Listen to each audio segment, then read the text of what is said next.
Isang lalaki ang laging sumasakay sa huling bus pauwi gabi-gabi at palaging may nakikita siyang babae na nakaupo sa tabi ng kalsada. Ito na ang ikalabintatlong beses na nagkita sila. Lagi siyang nakaputi at may malite sa tabi niya. Tuwing makikita niya naririnig niya ang mga daliri ng babae na mahinang kumakayod sa bangko na parang may katok. Sa ikalabing-apat na pagkakataon tinanong din ng lalaki kung ano ang ginagawa niya. Sabi ng babae naghihintay lang daw siya. Sinabi ng lalaki na umalis na ang huling bus. Inalok niya ang kanyang cellphone para makatulong pero napansin niyang basag ang screen, swerte gumagana pa rin. Hindi kinuha ng babae ang cellphone pero tinanong kung kilala siya ng lalaki. Nang sabihin ng lalaki na hindi malungkot na yumuko ang babae, naguluhan umalis ang lalaki. Kinabukasan malakas ang ulan. Nakaupo pa rin ang babae sa bangko. Bumaba ang lalaki mula sa bus at binuksan ang kanyang payong. Tinanong ulit ng babae kung kilala siya ng lalaki. Biglang kumulog ng malakas. Sinubukan ng lalaki na ibigay sa kanya ang payong. Sabi ng babae wala na siyang oras nilalamig siya at gusto niyang pumunta sa bahay ng lalaki. Tapos binuhat niya ang kanyang mabigat na maleta at naglakad papunta sa apartment building ng lalaki. Kahit mahirap hindi niya hinayaan ng lalaki na tulungan siya. Pinindot ng lalaki ang button para sa ikawalong palapag. Paglabas nila ng elevator naglakad sila sa isang mahaba at madilim na pasilyo papunta sa kanyang bahay. Walang laman ang kwarto at halos walang palamuti. Kumidlat at biglang nagbago ang mukha ng babae. Dahan-dahan siyang pumasok at kaagad namang sumara ang pinto. Ngayong gabi mukhang tahimik ang ospital. Nag-uusap ang mga night shift nurse sa ICU kung saan sila maghahapunan kaya si Youngji lang ang naka-duty. Walang bisita na pinapayagan ngayon pero nang tumingala si Youngji nakita niya ang isang lalaki na gumagala. Tinanong siya ng lalaki kung nasaan ang morgue. Bago pa niya ma-figure out kung sino ang lalaki tumunog ang alarm ng monitor. Natanggal ang oxygen tube ng isang pasyente. Buti na lang nailigtas nila ang pasyente sa oras na iwasan ang kapahamakan, nang maisip ulit ni Youngji ang kakaibang lalaki wala na ito. Sa isang apartment nanginginig sa lamig ang isang lalaki nakabaluktot sa ilalim ng makakapal na kumot. Naririnig niya ang mga aso na tahol ng tahol at galit siyang sumigaw sa bintana. Tapos nagbaluktot ulit siya mukhang hindi mapakali. Sa isang tindahan ng ilaw laging nakasalamin ang may-ari kahit gabi. Nagbebenta siya ng lahat ng uri ng ilaw pati na ang mga lumang bombilya mula 80 taon na ang nakakaraan. Pagkatapos ng bawat benta isinusulat niya ito sa kanyang ledger tulad ni Youngji na nagsusulat ng records ng pasyente sa ospital. Lumitaw ang kakaibang lalaki mula sa ospital sa tindahan. Tumingin-tingin siya na parang may hinahanap. Inalok siya ng tulong ng may-ari pero walang sinabi ang lalaki at umalis. Nang dumating ang susunod na customer nakahinga na rin sa wakas ang may-ari. Lahat ng uri ng customer ay dumarating sa tindahan ng ilaw lalo na tuwing hating gabi. Pagkaalis ng isang customer pumasok ang lalaki mula sa apartment. Habang papalapit siya nilamag ang salamin ng may-ari at ang mga bombilya. Hindi bumili ng ilaw ang lalaki, parang naghahanap siya ng aso na tumatahol. Naghanap siya pero walang nakita at umalis na nagmumura. Saka lang bumalik sa normal ang nanlalamig na bombilya. Patuloy ang pagdating ng mga kakaibang customer ngayong gabi. Pumasok ang isang babae na nakapulang sapatos. Mahaba ang buhok niya at nakasuot siya ng itim. Inabot niya para hawakan ang bombilya pero pinigilan siya ng may-ari. Hindi masaya binawi niya ang kanyang kamay at umalis ng walang imik. Naging alerto ang may-ari binabantayan ang bawat galaw niya. Isa-isang umuwi ang mga estudyante sa eskwelahan. Isang babaeng may maikling buhok ang gumagala pa rin malapit sa building. Kinawayan siya ni Yanjo isang estudyante pero hindi sumagot ang babae. Ngayong gabi pinatagal sila ng mga guro para mag-aral. Nagtipon ng mga estudyante at nagkwento ng mga nakakatakot na istorya. Matagal na panahon na ang nakakaraan may isang estranghero na nakapasok sa eskwelahan. Isang walang laman na desk sa bawat silid-aralan ang sinasabing upuan niya. Pagkatapos ng klase dumaan ang mga estudyante sa isang maliit na eskinita. Pinag-usapan nila ang tsismis na may naglalakad daw doon tuwing gabi kumakanta ng mga kakaibang kanta. Ang eskinita lang ang daan ni Anjo para mag-abot ng kung ano-ano para sa nanay niya. Tumakbo papalayo ang mga kaibigan niya sa takot. Wala siyang pagpipilian kundi pumasok sa eskinita mag-isa. Ang mahinang ilaw ng cellphone niya ay hindi nakapagpakalma sa kanyang takot. Pakiramdam niya may mali. Pagkatapos ng ilang hakbang lumingon siya at inilawan ang likuran niya. Nakakita siya ng anino at tumakbo siya ng napakabilis. Sa dulo ng eskinita ay ang tindahan ng ilaw. Laging binibigyan siya ng may-ari ng candy na pipiliin. Gusto ni Yanjo ang mga dilaw. Nakatira siya kasama ang nanay niya. Ang tatay niya ay nagtatrabaho sa ibang bansa at bihirang umuwi. Ginawa niya ito ng customized na kwintas para manatili siyang ligtas at lagi niya itong suot. Tapos sinabi niya sa may-ari ang tungkol sa anino sa eskinita. Sabi ng may-ari baka raw may nakita siya na hindi nakikita ng karamihan. Tinawag niya itong strangers. Minsan daw may mga estranghero na bumibisita sa kanyang tindahan. Ang may-ari na may maraming taon ng karanasan ay laging nakikilala sila mula sa normal na tao tulad ng isang babaeng tumataas, isang lalaking nababalutan ng yelo o isang tumutulo ang tubig. Binalaan niya si Hyunjo na umarte lang ng normal at magpanggap na hindi nakikita ang mga ito. Nakinig ng mabuti si Hyunjo pero hindi niya napansin ang tubig sa mesa na nagre-reflect sa mukha ng matandang may-ari. Bago siya umalis, binigyan siya ng may-ari ng hand-crank flashlight at sinabi na gamitin ito sa dilim. Pagkaalis niya, maingat niyang inilagay ang balat ng candy niya sa isang maliit na kahon na kahoy. Nakakabingi ang katahimikan ng gabi. Inilapit ng babae sa bangko ang kanyang malita sa lalaki. Inabot ng lalaki ang isang tuwalya para ipunas niya ang ulan pero nagulat siya nang makita niyang hamaba ang mga kuko niya sa dulo ng daliri. Iyon pala ang dahilan ng mga tunog ng pagkatok nang hawakan niya ang bangko. Binawi niya ang tuwalya at mabilis na naglakad papunta sa banyo. Inilapag ng babae ang malita. Tinitigan niya ang lalaki at dahan-daang binuksan ito. Sa loob ay isang kumpletong set ng mga kutsilyo. Umakyat ang elevator sa ikawalong palapag. Pag-uwi ni Hyunjo, nakita niya ang babae na paalis kasama ang kanyang malita. Magalang siyang bumati. Huminto ang babae, dahan-daang lumingon at tinitigan ang pinto ni Hyunjo. May tumutulong dugo mula sa malita. Kinabukasan, isang bagong tenant si Sienhe ang lumipat malapit sa apartment. Ayaw niya ng tirahan na maraming kapitbahay kaya pinili niya ang isang 3-bedroom apartment sa unang palapag. Hindi maganda ang kondisyon ng bahay at may mga nawawalang pasilidad, isang pinto nga ay nakakandado at hindi mabuksan, sabi ng may-ari ng lupa. Tahimik daw ang lugar sa gabi at mura ang upa kaya perpekto ito para sa kanya. Kaya dinala niya ang kanyang mga gamit, pinuno ang kwarto, kusina at sala at nilinis ito. Medyo naging mas maaliwalas ang lugar. Sa huli, gumamit siya ng kurtina para takpan ng nakakandadong pinto. Walang kapitbahay sa paligid pero may nakakainis sa kanya. Naririnig niya ang isang batang kumakanta sa eskinita. Mabilis siyang naglakad sa eskinita at lumakas ang kanta. Nang huminto siya, nakatulog si Sienhe pero biglang nagbago ang kanyang anino. Pakiramdam niya may nagtatago sa dilim. Sa mga sumunod na araw, lalong naging kakaiba ang murang inupahan. Madalas nawawala ang ilaw pero walang problema ang circuit box. Isang gabi, habang pinapatuyo niya ang kanyang buhok, narinig niya ulit ang kanta. Biglang huminto ang bata at nakita ang isang figura na may payong na tumatakbo papalayo. Nakainis kay Sien ang kanta. Tapos biglang nawala ang kuryente. Lumingon siya at nakita ang ilaw na nanggagaling sa likod ng nakakandadong pinto. Naglakad siya at madaling binuksan ang kandado. Sinusuri ng doktor ang isang kritikal na pasyente. Hindi maganda ang sitwasyon at kailangan ng mas maraming obserbasyon ang pasyente. Sa tabi niya ay isang pasyente na may matinding pagkalason sa alak at delirium. Dahil kulang ang regular na kama, pansamantala siyang inilipat sa ICU. Maraming pasyente doon at ang kanilang mga pamilya ay naghihintay sa labas. Ipinaliwanag ng doktor na ang kaligtasan ngayon ay nakasalalay sa kagustuhan ng pasyente na mabuhay. Nang makita ang kawalan ng pag-asa ng pamilya, labis na nabigla si Young Ji. Ang kanilang desperadong pakiusap ay umalingaw-ngaw sa kanyang isip, imposibleng makalimutan. May nagtanong sa labas ng restroom stall kung paano magkakaroon ng kagustuhang mabuhay ang isang pasyente na walang malay. Hindi alam ni Young Ji kung paano sasagutin. Sinabi niya na minsan ay nasangkot siya sa isang seryosong aksidente at nawala ng malay. Sinabi ng doktor sa kanyang ina ang parehong bagay. Sa huli, himala siyang nagising pero kahit ngayon hindi niya alam kung paano niya nakita ang kagustuhang mabuhay. Bigla may kumatok sa pinto sa labas. Kumurap-kurap ang ilaw. Isang babae ang biglang lumitaw sa itaas ng stall, sumisigaw, iligtas siya. Sa isang iglap, bumalik sa normal ang lahat. Narinig ng cleaner ang ingay at tinanong kung okay lang siya. Buntong hininga si Young Ji sa relief, imahinasyon lang niya yon. Pumasok si Sienhe sa nakakandadong kwarto na may maliwanag na bombilya na nakasabit sa loob. Kinuha niya ito at natakot ang bata sa eskinita. Nang tanungin niya kung bakit siya gumagawa ng ingay, tumakbo ito sa takot. Pagkatapos ng klase, isang pagod na babae ang nakatulog sa kanyang desk. Ilang beses siyang sinubukang gisingin ni Yoonju pero hindi niya nagawa. Kailangan niyang umuwi mag-isa sa isang madilim na eskinita. Humawak siya ng flashlight na ibinigay sa kanya ng may-ari ng tindahan para sa lakas ng loob. Pagkapasok niya, nakita niya ang isang babae na nakaitim na may pulang takong. Magalang na inalok ni Yanjo na magbahagi ng payong pero hindi pinansin ng babae. Sinundan ni Yanjo pero nagsimula siyang hindi mapakali. Parang hamaba ang buhok ng babae at naging kakaiba ang paglalakad niya. Tumangkad siya hanggang sa hindi na makita ni Yanjo ang kanyang mukha. Naalala niya ang payo ng may-ari. Nagpanggap si Yanjo na hindi napansin at mabilis na umalis. Dahil sa kuryusidad, lumingon siya. Ipinulupot ng babae ang kanyang katawan at sumunod. Narinig ng may-ari ng tindahan ang mga sigaw at lumabas. Sinabi niya kay Yanjo na umuwi na at pagkatapos ay inalis ang kanyang salamin.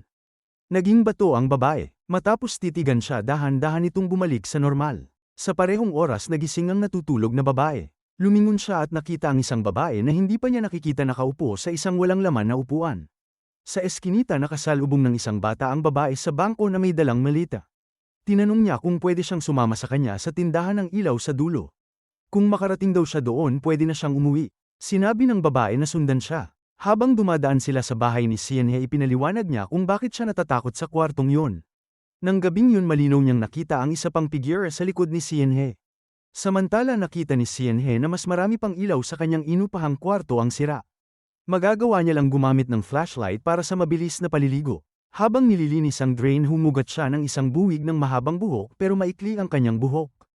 Sa sandaling yun nawala ang huling gumaganang ilaw pero lumiwanag ang nakakandadong kwarto. Maingat siyang lumapit at nakita ang isang malabong figure sa salamin. Napagtanto niya na ang mga kakaibang pangyayari kamakailan ay nangyari dahil kailangan ng bagay na yun na magtago sa dilim. Sa labas sinubukan ng babae sa bangko na kumatok sa pinto. Pinigilan siya ng bata pero natambas sa sahig na takot sa kakaibang hawak sa kanyang mga daliri. Sinabi ng babae sa kanya na pareho lang sila. Sa kanya napansin ang baluktot niyang mga binti.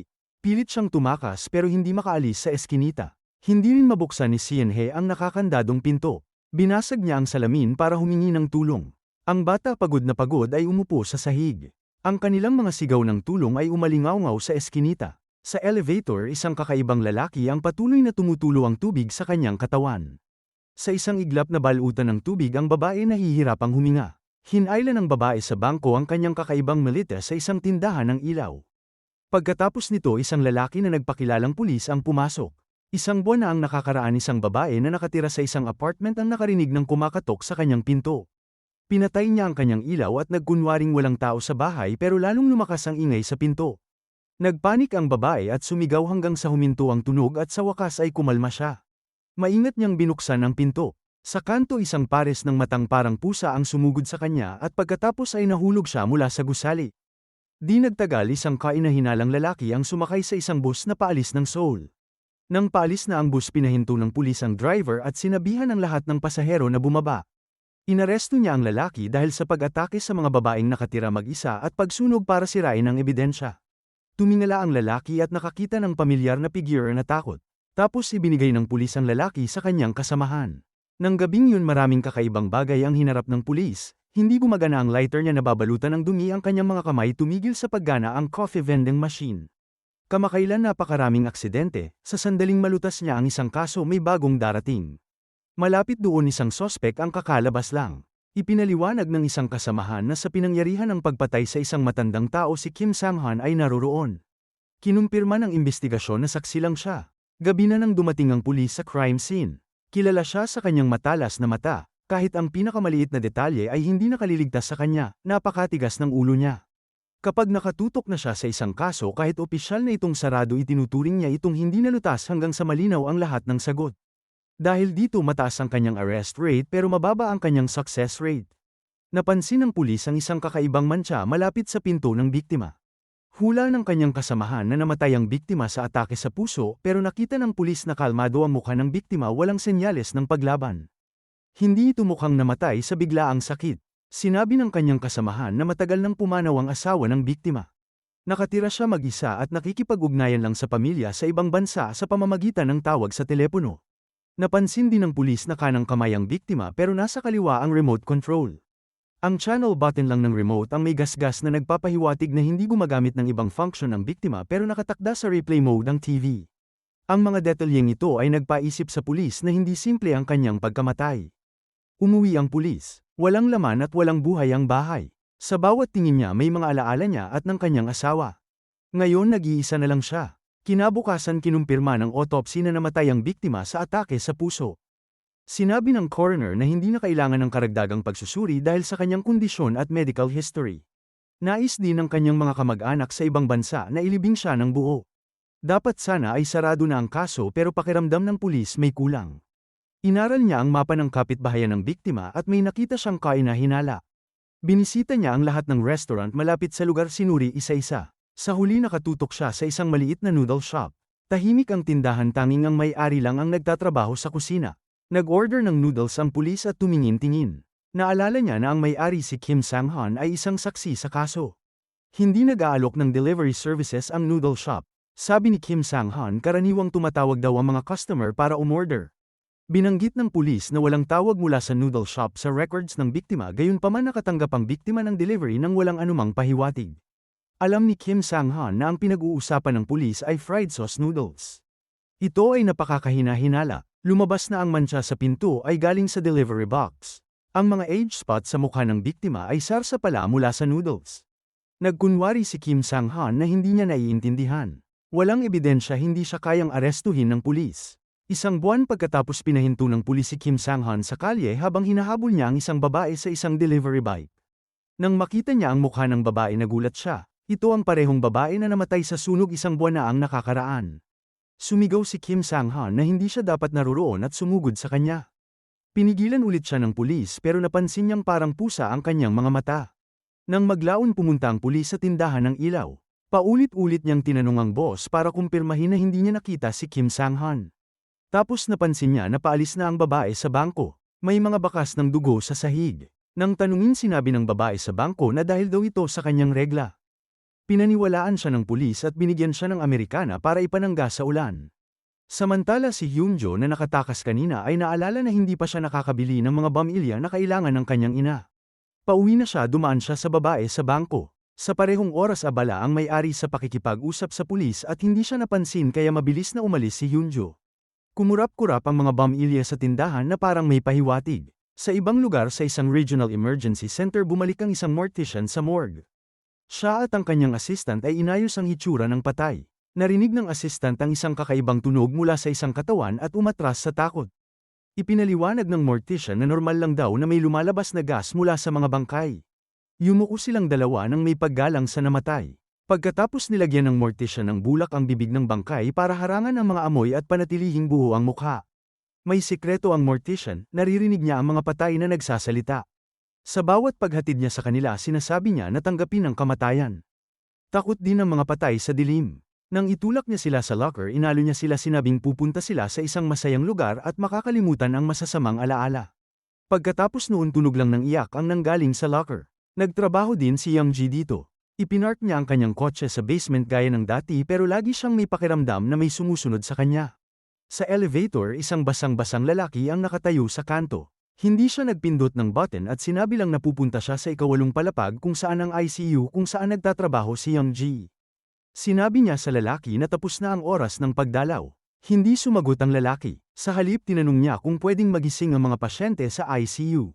Sinabi ni Young Ji na depende ito sa kanilang kagustuhang mabuhay. Mariing ipinikit ng lalaki ang kanyang mga mata mukhang nasasaktan. Nagsimulang kumalat ang tubig sa mga paa ni Young Ji patuloy ang pagtulo ng tubig mula sa lalaki. Bigla nag-malfunction ang elevator at kumurap-kurap ang ilaw. Mabilis na umakyat ang tubig halos malunod si Young Ji tapos nakarating ang elevator sa ikawalong palapag at bumalik sa normal ang lahat, ang security footage ay nagpakita lang na mag-isa siya. Pinakalma ni Young Ji ang sarili at bumalik sa trabaho. Naglagay siya ng earphone sa tainga ng isang pasyente. Nang makatanggap ng tawag ang head nurse dalawang pasyente ng aksidente sa sasakyan ang kakadating lang.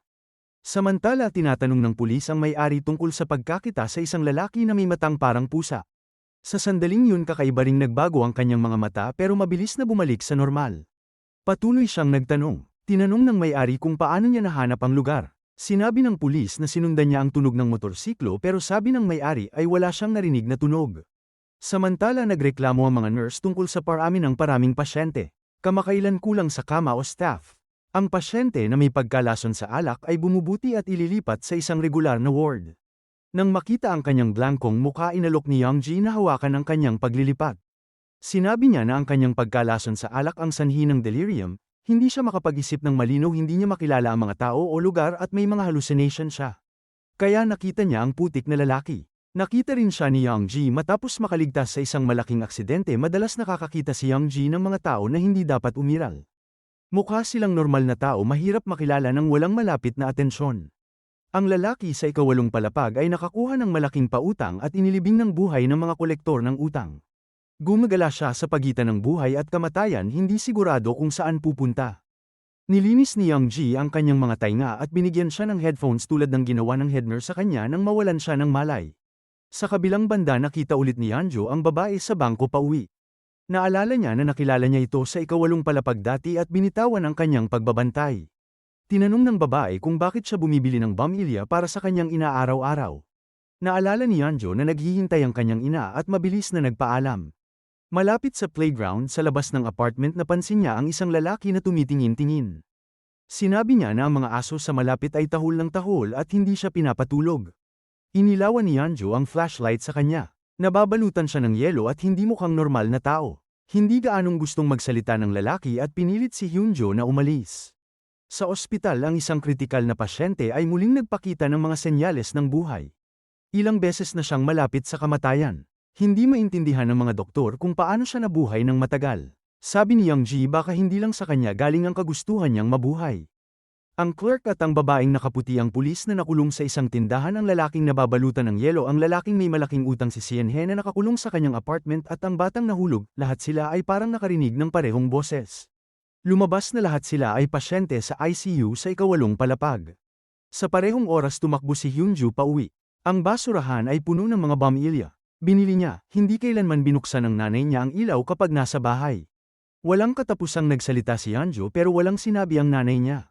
Tapos mahigpit silang nagyakapan. Naamoy ni Yeonjo ang mga bulaklak sa kanyang nanay ang uri mula sa libing. Sa labas ng pinto lihim silang pinanood ng babae sa bangko. Ang misteryosong tindahan ng ilaw ang nagkokonekta sa mundo ng mga buhay at patay. Ang may-ari ay isang tagapaghatid ng mga kaluluwa. Ang kumukurap na mga bamilya sa tindahan ay kumakatawan sa mga pasyente na kritikal ang kondisyon. Isa sa kanila ay ang lalaki na sumasakay sa bus gabi-gabi. Ilang araw na ang nakakaraan plano ni Hyunmin na bisitahin ang kanyang nobya pagkatapos ng trabaho para sa kanyang kaarawan at mag-propose sa kanya. Ang kanyang nobya ay ang misteryosong babae sa bangko si Ji-young, ayaw makipagkita ni Ji-young kay Hyunmin. Bingi at pipi siya, hindi siya gusto ng ina ni Hyunmin at pinilit silang maghiwalay. Para maiwasan ang problema para kay Hyunmin nagpasya si Ji-young na umalis hindi alam na naghihintay si Hyunmin sa hintuan ng bus. Nag-text siya kay Ji-young na darating na siya. Naantig sa kanyang mga mensahe nagpasya si Ji-young na makipagkita sa kanya sa huling pagkakataon. Ang babaeng nakapulang high heels ay si Hwon. Mahal niya si Sienhe na mas bata ng 20 taon. Nagplano silang magrente ng lugar ng magkasama. Nagkamali ang ahente at inakala silang mag-ina. Nang manahimik si Hwon nagalit si Sienhe at umalis sinisisi siya sa pagtatago ng kanilang relasyon. Ayaw ni Hwon na magdusa si Sienhe dahil sa kanilang pagmamahalan. Lalong nagalit si Sienhe. Inihagis niya ang kanyang pulang takong at dumiretso sa bus. Pinulot ni Hwon ang mga sapatos at sumunod. Samantala, tapos na ang klase. Masayang tumakbo si Hyunjo sa kanyang naghihintay na nanay. Si Ji-young na mahilig sa basketball ay naglaro kasama ang mga kaibigan. Siya ang batang nawala sa eskinita. Ilang estranghero ang nagkataong sumakay sa parehong bus. Ang driver ay si Oh. Bago magmaneho may nakita siyang problema sa gulong. Plano niyang ipatingin ito sa malapit pero sinabihan na kailangan niyang bayaran ang pag-aayos mismo kung hindi niya ibabalik ang bus sa headquarters. Para makatipid sinuong niya ang panganib na magmaneho sa isang gabing umuulan. Bigla nawala ng kontrol ang bus at bumangga. Inabot ni Hyunmin ang kanyang telepono naghihintay ng sagot ng kanyang nobya. Ginamit ni Hwon ang kanyang katawan para protektahan si Sienhe. Mahigpit na hawak ni Yeonjo ang kanyang nanay. Nilagpasan ng bus ang guardrail at nahulog sa ilog. Nakita ni Ji-young ang nangyari. Alam niya na ang kanyang nobyo ay nasa bus at tumawag ng 911 para humingi ng tulong pero hindi siya makapagsalita. Dumating ang mga rescuer at hinaila ang bus mula sa ilog.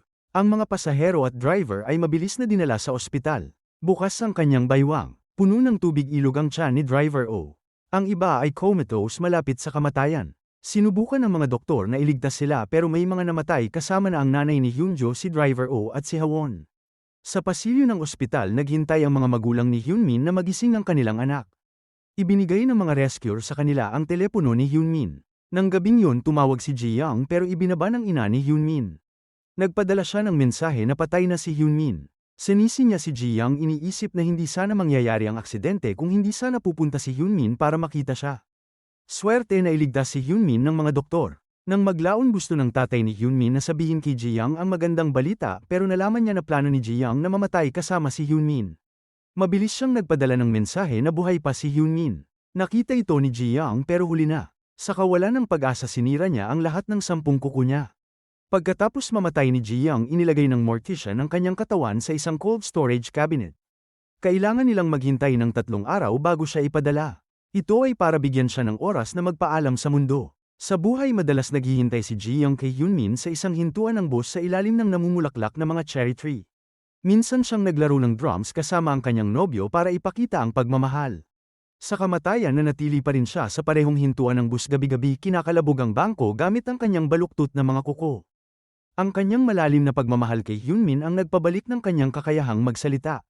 Sa kasamaang palad si Hyunmin na nakakulong sa pagitan ng buhay at kamatayan ay nawala ng lahat ng kanyang alaala dahil nabali ang kanyang baywang sa isang aksidente sa kotse.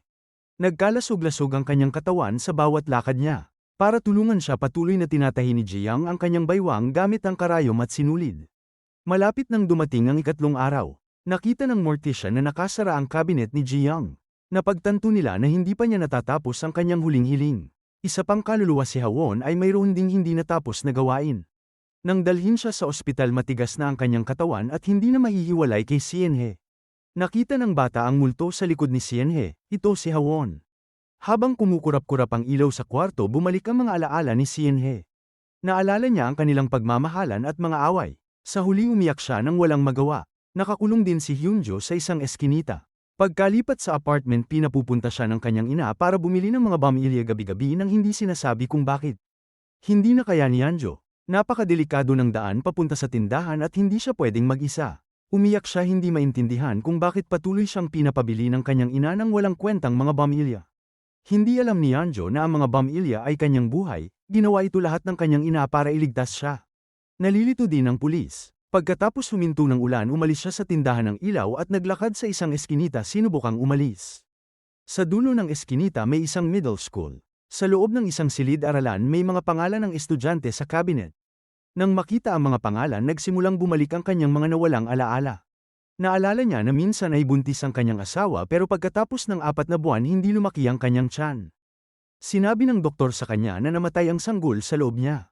Labis na nakonsensya ang opisyal. Hindi ito matanggap ng kanyang asawa at tahimik siyang iniwan. Desperado siyang tumakbo sa eskinita. Hindi niya mahanap ang kanyang asawa at hindi siya makatakas sa kakaibang eskinita.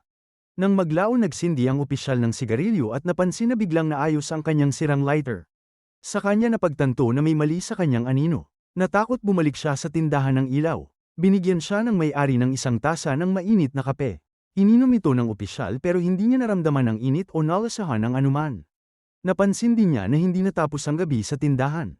Inalis ng may-ari ang kanyang salamin inilalantad ang matang parang pusa. Sinabi niya sa opisyal na hinarap niya ang parehong kalituhan maraming taon na ang nakakaraan. Ang may-ari at ang kanyang anak ay nakulong sa ilalim ng mga gumuhong bato pagkatapos ng isang sakuna. Ang kanyang mabait na anak ay nagbalat ng candy para sa kanya. Kinain niya ang candy at nangakong maghahanap ng tulong para sa kanya. Pilit siyang lumabas sa mga guho at natambas sa tindahan ng ilaw. Ang may-ari noon ay isang misteryosong babae. Nagmakaawa siya sa kanya para tulungan pero tumanggi ito. Galit kinuha niya ang isang lampara para basagin pero naging bato ang kanyang katawan. Bigla kinuha ng babae ang lampara mula sa kanyang kamay at bumalik ang ilaw ng tindahan. Sinabi niya na may bamilya din para sa kanyang anak sa tindahan. Tinitigan ng lalaki ang kumukurap na mga ilaw at napagtanto na ito ang hangganan sa pagitan ng buhay at kamatayan. Namatay na siya sa mga guho kaya nagmakaawa siya sa babae na iligtas ang kanyang anak. Gumawa ng kasunduan ng babae sa kanya. Mula noon siya na ang nagpatakbo ng tindahan ng ilaw. Ang mga taong nakaranas ng aksidente ay nagpapatuloy sa kanilang karaniwang buhay dito pero ang mga hindi makatanggap ng kamatayan ay gumagala sa malapit. Ito ang mundo pagkatapos ng kamatayan. Ang lalaki na laging nilalamig at pinahihirapan ng mga tumatahol na aso ay sa wakas hindi na nakayanan at sumugod palabas. Sinundan niya ang tunog at nakakita ng aso na malalim sa eskinita. Sa kanya nalaala ang lahat. Nahulog ang lalaki mula sa bangin sa bundok at nawala ng malay. Isang rescue dog ang nanatili sa tabi niya pinapainit siya. Tahol ng tahol ito para humingi ng tulong. Nang dumating ang rescue team malungkot na pumanaw ang aso. Ang lalaki na lumuluha ay hinaplos ang mabait na aso. Tumahol ang aso at tumakbo na parang sinasabihan siyang sumunod. Dinala siya nito pabalik sa tindahan ng ilaw. Doon sa tulong ng aso nahanap ng lalaki ang sarili niyang bamilya. Sa ibang lugar tahimik na umiiyak si Hyunjo sa kanyang kwarto. Walang ipinaliwanag ang kanyang ina. Tahimik niyang pinulot ang kwintas ni Hyunjo. Kinabukasan ng kanyang libing at maikli ang oras. Nagpasya siyang pumunta sa tindahan ng ilaw sa halip na si Hyunjo. Si Hawon din ay nagbigay ng kanyang buhay para protektahan ang kanyang mahal sa buhay. Sa kanyang apartment mahigpit niyang niyakap si Sienhe at sinabihan siyang pumunta sa tindahan ng ilaw para hanapin ang kanyang ilaw. Sa kabilang banda nagduda ang pulis sa mga sinabi ng may-ari. Sinabi ng may-ari ang palayaw na pinili ng opisyal para sa kanyang hindi pa naipapanganak na anak. Nang marinig ito hindi napigilan ng opisyal ang umiyak at naniwala sa may-ari. Tinanong niya kung bakit hindi kailanman sinabi ng may-ari sa kanya ang totoo noon. Ipinaliwanag ng may-ari na dahil buhay pa siya. Kung umalis siya na may mga alaala ng tindahan ng ilaw malilito nito ang parehong mundo. Nagtanong ang opisyal ng huling tanong, gusto niyang malaman kung saan pumunta ang sospek na kanyang hinahabol. Sinabi ng may-ari na ang sospek ay umiral lang para dalhin siya sa tindahan. Tapos sinemyasan niya ang opisyal na sundan ng ilaw para mahanap ang daan palabas. Kinuha ng opisyal ang kanyang lighter at sinindihan ito. Samantala nagising si Hyunmin sa ospital at dahan-daang nagkamalay. Sa kwarto ng ospital nandoon din si Ji na nakoma matapos ang aksidente sa bus. Inilagay ni Yang Ji ang kanyang paboritong basketball sa ilalim ng kanyang kama para pasayahin siya. Ang parehong basketball na yun ay lumitaw sa misteryosong eskinita. Sinundan ng basketball na hanap ni Driver O si Ji-ong. Lumuhad siya at binuhat si Ji-ong sa kanyang likod. Tapos ipinakita niya kay Ji-ong ang daan papunta sa tindahan ng ilaw at sinabihan siyang hanapin ang sarili niyang pamilya sa kanyang kalooban. Bago umalis si Ji-ong patuloy na humingi ng tawad si Driver O. Nakonsensya siya sa pagdulot ng aksidente. Si Ji-ong na pilay ay pumasok sa tindahan at inabot ang kanyang pamilya. Sa sandaling yun ang mundo ay napuno ng kulay. Di nagtagal gumaling si Ji-ong at umalis sa ospital. Nagdala si Yang Ji ng regalo para ipagdiwang. Sabi ni Ji-ong minsan daw ay may kakaiba siyang panaginip gumagala sa isang lugar. Ngumiti ng malumanay si Yang Ji, sabi niya ang lalaki raw sa kanyang panaginip ay mukhang tahimik pero may mainit na puso. Bumalik si Driver O sa eskinita pagkatapos iligtas ang bata. Pumunta siya sa apartment ni Sienhe at humingi ng tawad sa kanya. Hindi siya sinisi ng nobya niyang si Hawon dahil namatay din siya sa aksidente sa kotse. Sabi ni Driver O plano niya raw na patuloy na maghanap ng mga nakaligtas at dalhin sila sa tindahan ng ilaw. Sinabi ni Hawon na may buhay pa sa isang kalapit na apartment. Matapos pasalamatan siya pumunta si Driver O sa apartment at nakilala ang nanay ni Hyunjo. Akala niya buhay pa ito hanggang sa makita niyang hindi ito makapagsalita. Napagtanto na patay na siya, umalis siya sa apartment para lang iligtas ang kanyang mahal na anak. Tumakbo siya sa tindahan ng ilaw na may bulak na nakasaksak sa kanyang bibig. Hindi siya makapagsalita pero ibinigay niya sa may-ari ang kwintas na may pangalan ng kanyang anak. Naintindihan ng may-ari na gusto niya ng pamilya para kay Hyunjo. Umiling siya at sinabing kailangan ng bawat isa na kumuha ng pamilya mismo. Ang babae desperado ay hinawakan ng kanyang kwelyo at tahimik na sumigaw. Inalis ng may-ari ang kanyang salamin na nagulat sa kanyang hitsura. Umiyak siya, kumuha ng candy sa malapit, binalatan ito at inilagay sa bibig ng may-ari. Napagtanto ng may-ari na ang babae ay ang kanyang anak. Dahil sa kanyang kasunduan sa dating may-ari nakaligtas ang kanyang anak sa mga guho. Pagkatapos ng maraming taon ng kalungkutan sa madilim na mundo, sa wakas ay muling nagkasama ang ama at anak. Samantala naghintay si Hyunjo sa kanyang ina pero hindi niya nakita itong bumalik. Nilinis niya ang mga basag na pamilya sa bahay. Nang bumaba siya para itapon ng basura may naramdaman siyang kakaiba. Ang babae sa elevator ay parang hindi siya nakita. Umakyat si Driver O pagod na pagod. Ipinaliwanag niya kung bakit dumating si Hyunjo dito. Naalala ni Hyunjo kung paano siya binaliwala ng kanyang mga guro at hindi kailanman nakinig ang kanyang mga kaibigan. Napagtanto niya na walang nakakakita sa kanya. Ang tanging daan niya pabalik sa totoong mundo ay sa tindahan ng ilaw. Sa sandaling yun bumalik ang kanyang ina kasama ang pamilya. Umiyak si Hyunjo at tumanggi na tanggapin ito. Ayaw niyang iwan ang kanyang ina at gusto niyang manatili kasama niya.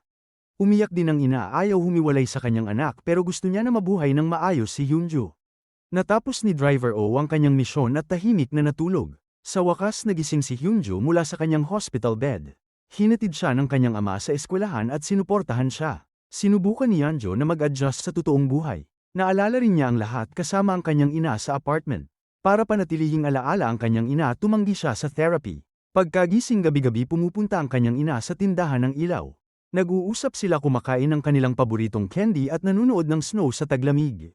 Samantala matapos ang maraming pangungumbinsi ni Hawon, lumabas si Sienhe ng bahay na lumuluha.